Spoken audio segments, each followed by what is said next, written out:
Boche ടീക്കൊപ്പം lucky draw നടത്തിയതിന് Bobby ചെമ്മണ്ണൂരിനെതിരെ case. Wayanad ജില്ലാ assistant lottery ഓഫീസറുടെ പരാതിയിൽ മേപ്പാടി പോലീസാണ് കേസെടുത്തത്. എന്നാൽ കച്ചവടത്തിന്റെ പ്രൊമോഷൻ എന്ന നിലയിൽ സമ്മാന കൂപ്പൺ വിതരണം ചെയ്യുക മാത്രമാണ് ഉണ്ടായതെന്ന് ബോബി ചെമ്മണ്ണൂർ മാതൃഭൂമി ന്യൂസിനോട് പറഞ്ഞു. ബോബി ചെമ്മണ്ണൂരിന്റെ ഉടമസ്ഥയിലുള്ള ബോച്ചെ ഭൂമിപത്ര എന്ന കമ്പനിയുടെ പേരിൽ ചായപ്പൊടിക്കൊപ്പം സമ്മാന കൂപ്പൺ വിതരണം ചെയ്ത സംഭവത്തിലാണ് കേസ്. ലോട്ടറി റെഗുലേഷൻ ആക്ടിലെ വിവിധ വകുപ്പുകൾ, വഞ്ചന, നിയമവിരുദ്ധമായി ലോട്ടറി നടത്തൽ എന്നീ സെക്ഷനുകൾ പ്രകാരമാണ് കേസെടുത്തത്.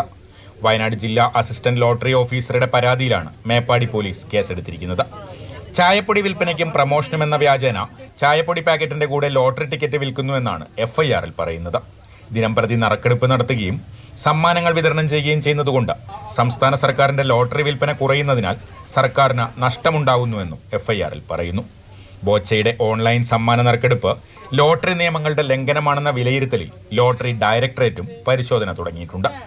എന്നാൽ തന്റെ കമ്പനി സെയിൽസ് പ്രൊമോഷൻ എന്ന നിലയിൽ മാത്രമാണ് സമ്മാന കൂപ്പണുകൾ നൽകുന്നതെന്ന് ബോബി ചെമ്മണ്ണൂർ അറിയിച്ചു. അതിന് ലോട്ടറിയുമായി ഒരു ബന്ധവുമില്ല. വ്യാപാരികൾക്ക് പിടിച്ചു നിൽക്കണമെങ്കിൽ ബിസിനസ് രംഗത്ത് കോമ്പറ്റീഷൻ, ഡിസ്കൗണ്ട്, പ്രൊമോഷൻ, സെയിലൊക്കെ ബിസിനസ്സിൻ്റെ ഒരു ഭാഗമാണത്, ലോകം അംഗീകരിച്ചിട്ടുള്ളതാണ്. അപ്പോൾ ഇത് സെയിൽസ് പ്രൊമോഷൻ മാത്രമാണ് എന്നാണ് നിയമപരമായിട്ടുള്ള കാര്യങ്ങൾ പരിശോധിച്ചപ്പോൾ മനസ്സിലായത്.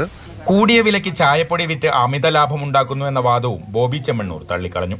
സൗജന്യമായാണ് സമ്മാന കൂപ്പൺ നൽകുന്നത്. മാതൃഭൂമി ന്യൂസ്, വയനാട്.